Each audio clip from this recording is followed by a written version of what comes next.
Hello, happy Thursday, guys. Happy Thursday. How many more days till the end of the year? What is 15? 15. I don't know 15 today's more day. days. Oh my gosh.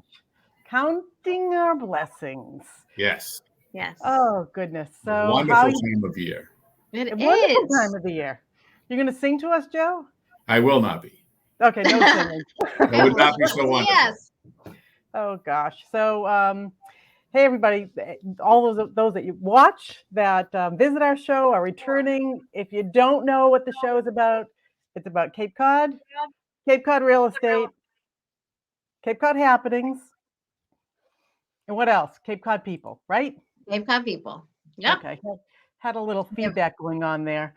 So let's talk a little bit about Cape Cod real estate in the market right now. I think our November stats just came out. Erin, do you want me to share the slide? Would you please? Okay. Yes, please. So these stats just came out, and we're just going to show one on a median price increase. So this is over 12 months. Look what's happened. This number here, which I can't click on because it's not live, but this median price point as of the end of November is $660,000 for a home median price on Cape Cod. So that's up, I think, close to 13% over last year at this time. That's amazing. It is. It really is. People that are selling, they're happy. They are happy. Time to sell. Time to sell. And you know, who says to know? Who knows? Buying right now, I don't see demand shifting dramatically. There's not a lot. There's no real development going on in the Cape. So what is there, and there's only so much to go around. So that supply and demand is going to be light on the supply side for a long time. It is. Inventory is still so critically low. I was sharing with Erin just the other day. I had a client that purchased. Now this is interesting. I think we're going to see more of this. Purchased about a year ago. Lived in New York City. Decided they're going to choose the Cape Cod lifestyle. It's perfect for them. So they thought, and they realized that they need more activity. They wanted more to do during the winter. They've been through a whole winter. So they're going to put their house on the market that they just bought a year ago. They're going back to New York, right? They're going back to city living. Yeah. And they're okay to try to go back and, put one day a week into an office atmosphere again. You hearing or seeing anything like that with any of your past clients? We were expecting that might happen, especially for those people that love summers, in the Lower Cape, especially where in the winter the sidewalks are gone, the stores are closed, only a few restaurants open. We thought that might be an issue going forward. So it'll add a little bit of inventory, but I'm not too sure how significant, at least at this early stage. Right. It's hard to tell. We do not have a crystal ball, but that's an indication that we're seeing a little bit more of that will help inventory. Another just piece of breaking news, and Joe and I were talking about it briefly before we went live, Erin, is 18 hours ago, the Fed's Jerome Powell just announced possible signs of 3 rate hikes in 2022.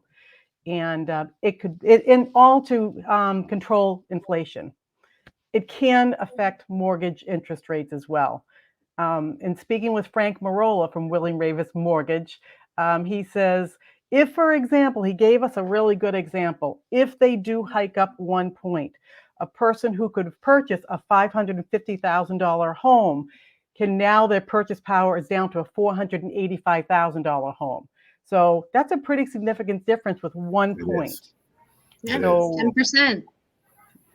So with that, anybody that's on the fence of buying, get a hold of one of us. Get a hold of start your search. Start your search while interest rates are still, quite nice.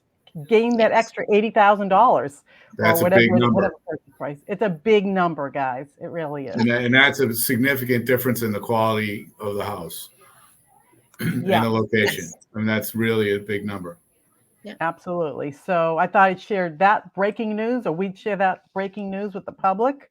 If they haven't heard it, they know about it now. So other things going on in Cape Cod. Let's get into, what's going on. Well, I think we should just get right into our repeat guest. I like what's that. going on with Jeni is pretty exciting, and not just for us, but for the entire community. What she's been doing and what she's accomplished so far is amazing, and there's more to come. So let's introduce Jeni Wheeler from the Hi, Family Jeni. Table Collaborative. Hi. Welcome back, Jeni. Hi. How are Thanks you? so much for breaking out of your cooking schedule to jump in and give us some updates on what is going on. Oh my goodness, there's so much going on with us. It's so exciting. First of all, thank you for having me back. It's super exciting to join you guys. The realtors on Cape Cod have been amazing to us. So we can't thank you enough. It's really, really exciting for us.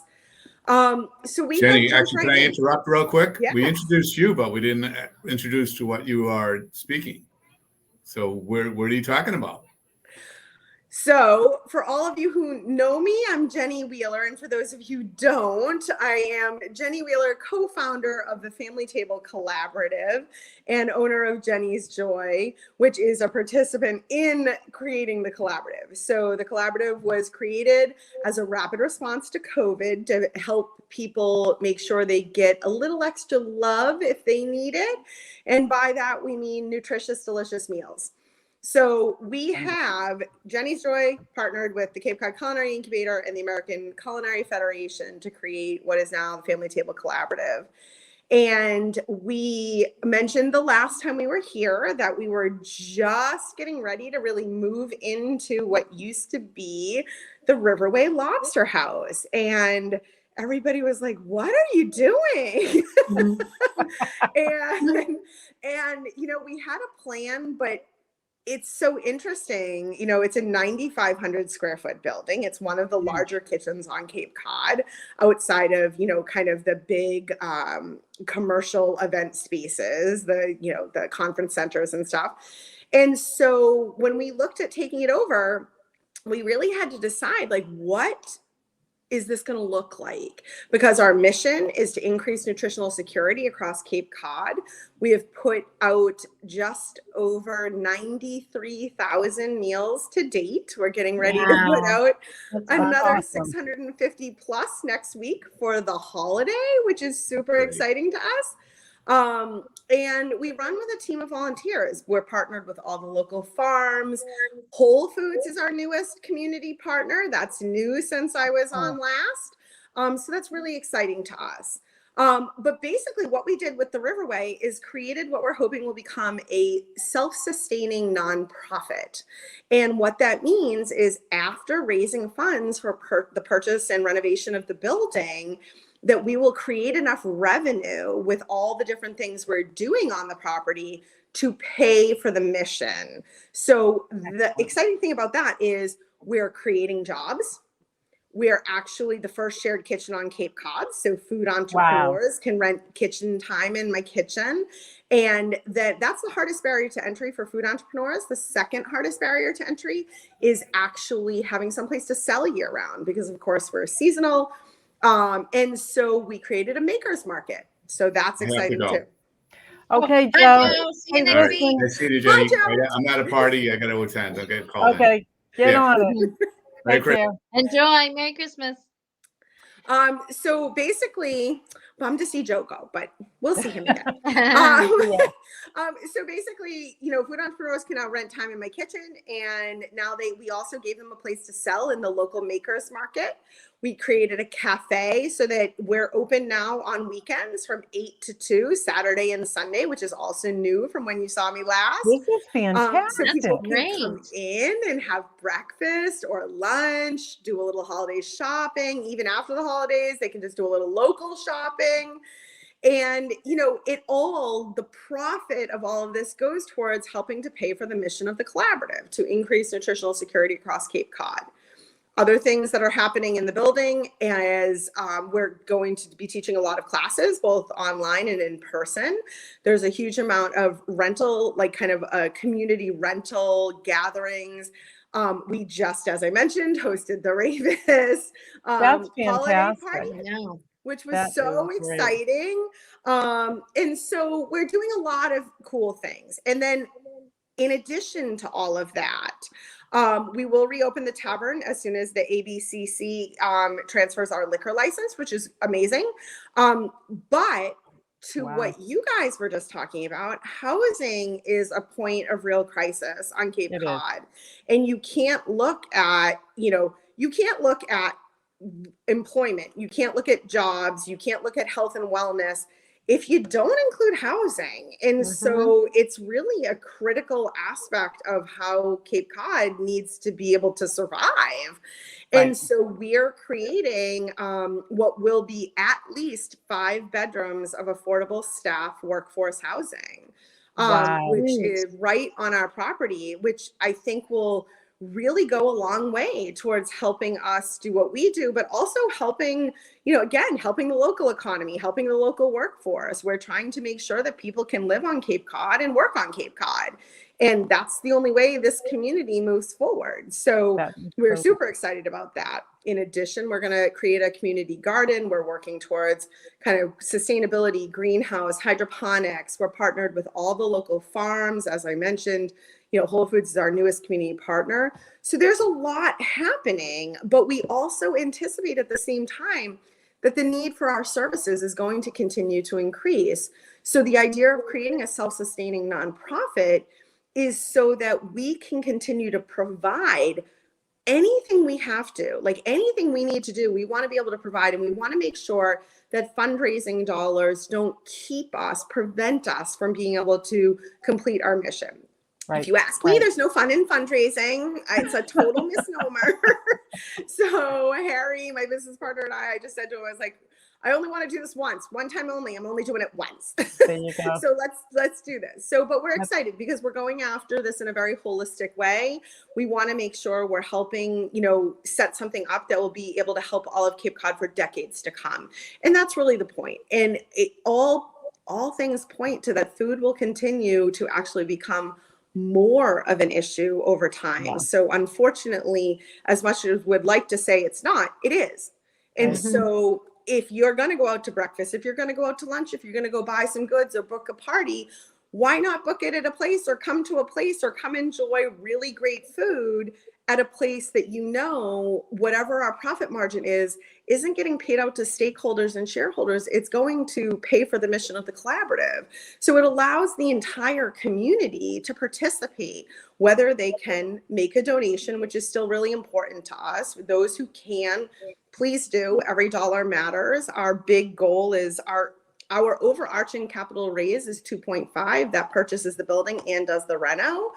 But the really key number for us is $500,000, because $500,000 allows us to move forward with the mortgage. And like you were just talking about how big a deal those rates are. That's a big, $80,000 is a huge difference. So, for us, we're trying to raise that $500,000 as quickly as possible, because once we secure the mortgage, not only does having control of the building allow us to get, apply for state bonds under, being a nonprofit, but it also triggers that the current owner has agreed, once we purchase the building, to loan us back $500,000 to cover our first year of operating capital. It is truly one of the most extraordinary meetups of philanthropy and social entrepreneurship I've ever seen.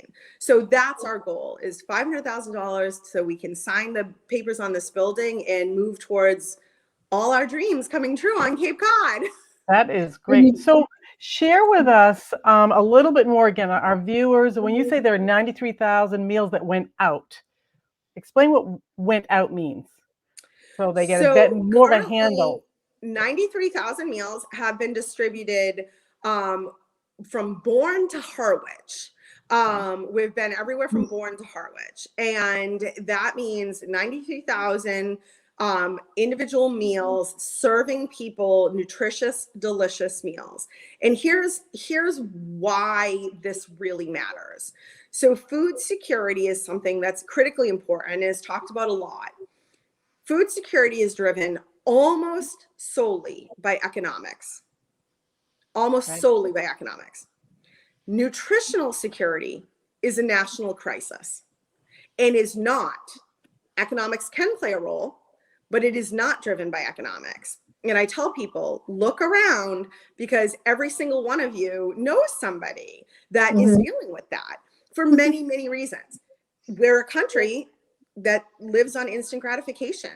We all, including me, so I'm not saying this in shame, like all of us eat in our cars, we eat on the go, we are starving, we throw whatever is closest to us in our mouths. That's likely not a good option, you know, and the problem is that's not the way our bodies are designed to work. You know, we are the unhealthiest developed country in the world, you know, with heart disease and diabetes and, you know, obesity. And so having highly processed, high fat, high sugar, high salt is not nutritionally secure.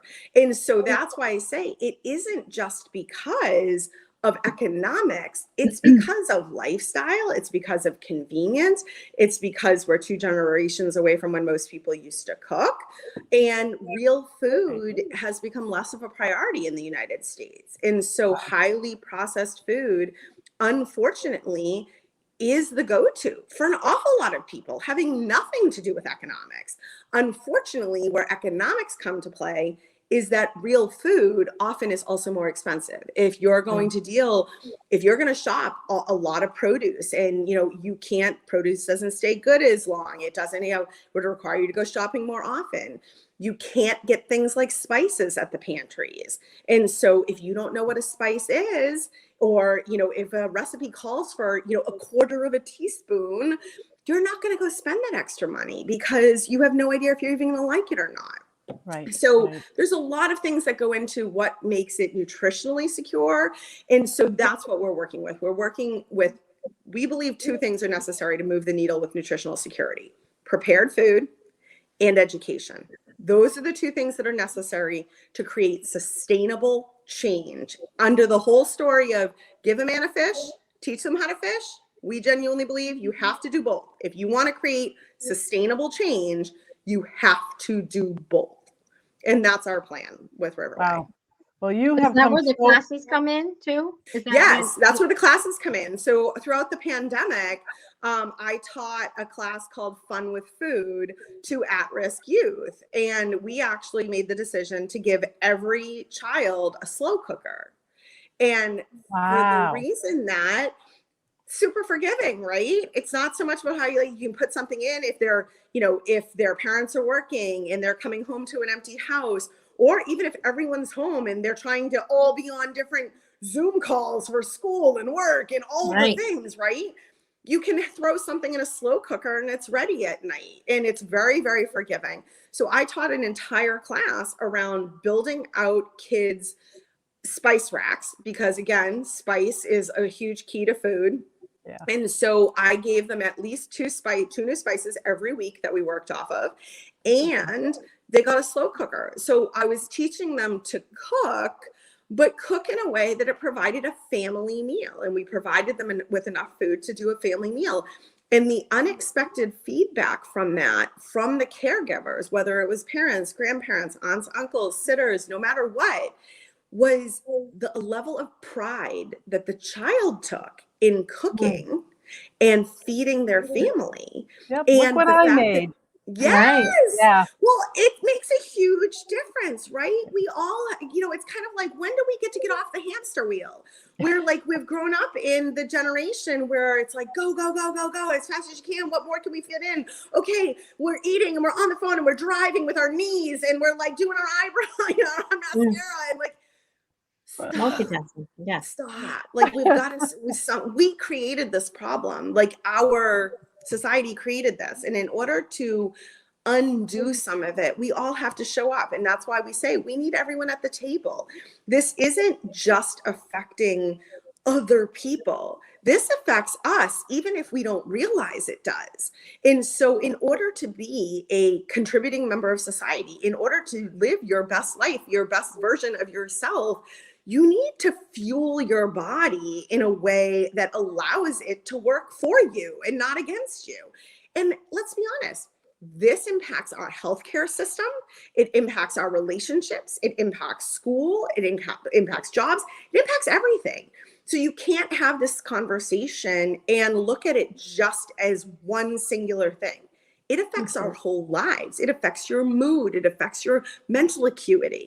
We all know this. If you're hungry or if you don't feel good, like, you're not at your best.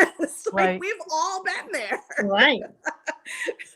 So it's a big deal, and we need to work to change it, and we need to do it together. And we need to recognize that most definitely for people who actually need a little extra love, quality food, not all food is created equally. Quality food is actually almost more necessary for those groups. And it's all, seniors and kids. So it's more important that the people who are marginalized in our society, the people who are at higher risk for disease and all sorts of things, that we are making sure we're trying to get them better food, nutritious food, delicious food, not any food. So any food is better than no food, of course. I 100% agree. But the reality is, we don't really have a food problem in this country. We have access issues. We have distribution issues. We're, like I said, we're 2 generations away from when most people used to cook. But there is plenty of food. We need to fix the food system to get quality food to people in a better way. And that's what we're hoping that, we're doing at the Collaborative. We had you on our show, how many months ago? Was that 5 or 6 months ago? Yeah. Where you were this was in its infancy. You were in incubation still. Look at all that you've rolled out. It's crazy. It's funny because the Collaborative started as a rapid response to COVID. I think there are moments that Harry and I feel like, oh my goodness, everyone's looking at us like this is like brand spanking new, and like, oh my goodness, look at what they've done in such a short time. And Harry and I are like, oh my goodness, send in the cavalry. But, it's truly, again, it's such a unique moment in time. And it's so interesting that we started as a rapid response to COVID and uncovered so many additional issues as we were giving meals out to people in drive-through format all across Cape Cod. And now, because of the need and because of what we're doing, we've switched to a joint format of both. We do in-person distributions as well as we go direct through agencies. So we are trying to get to as many people we know need a little extra love as we can. And we do that by partnering with the senior centers, the councils on aging, some of the school extension programs, a lot of different family feeding programs. We partner with them because we know that these are people that absolutely need that little extra love. So we are able to reach deeper and deeper into the community by using these partnerships. The other thing that's really exciting as part of what we're doing with the Collaborative is our kitchen is able to help amplify other programs. So we recently gave Cape Wellness Collaborative their food program. They're an amazing program. Sarah Swain started it. It's now being run by one of my CLI classmates, 2019 classmates, Abigail Field. And so she and I are now getting to work together because they have a food program called Wellness Eats. And it's a whole program designed around helping people that are dealing with cancer. And so Wellness Eats, all it really is clean eating. It's delicious, nutritious meals that they distribute for free to all of the people that need their assistance that are dealing with cancer. But what I said is, why can't we expand the program and give you a revenue stream around Wellness Eats? And we're working with people to help model even a hair of this level of self-sustaining, Because it's necessary for nonprofits. Nonprofit is just a tax status, and people don't understand this. It is a business with a different tax status. And so if all nonprofits are just waiting on their next dollar of donation and stuff like that, if you don't get it, it means your programming is impacted. What you're doing for people is impacted. I'm unwilling to allow that to be the case. What we're doing is too important for me to be out peddling for money nonstop and hoping and praying that people keep giving it to us. We want to get to the point where, will we still go for things like USDA funding and big grants to continue to expand what we're doing? Absolutely. Do we want to continue to teach and help and amplify other programs? Absolutely. Because I believe that programs like Wellness Eats and Cape Wellness Collaborative and what we're doing at the Collaborative, at the Family Table Collaborative, helps everyone. Because if we help people become more nutritious, more healthy, then we're helping all of society. And unfortunately, like, that's what needs to happen in my mind. Like, that's what needs to happen. So by bringing Wellness Eats under our roof, giving them a permanent home, giving them a revenue stream and a place to sell their meals, so if people want to purchase them, it both helps Cape Wellness Collaborative, it helps the Family Table Collaborative, and it's going to make you feel good. And I'm taking the helm of that program, which makes it a benefit to, it's fun for all of us. And I don't know anybody that, hasn't been impacted by cancer. So, it's just one of those things that we consider ourselves a hub, and that, all of these other agencies, all of these people we work with are spokes on a wheel. So by becoming a hub, we can help so many more than we could before. And this building is what's giving us the opportunity to do that. So it's super exciting. Fantastic. Let's talk on that. Let's explain to our viewers how they can donate. Yes. How and where can they donate and become part of helping? So the Family Table Collaborative Cape Cod's Community Kitchen is located at 1338 on Route 28 in South Yarmouth. Our website, which they lovely have up on the screen right this second, is www.familytablecollaborative.org. On our website, you can see all the things that are going on. And if you're able to donate financially, you can donate there. We prefer to look at people who are donating as investing in the future of Cape Cod.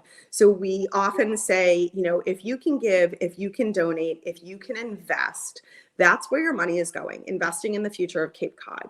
You can do that on our website.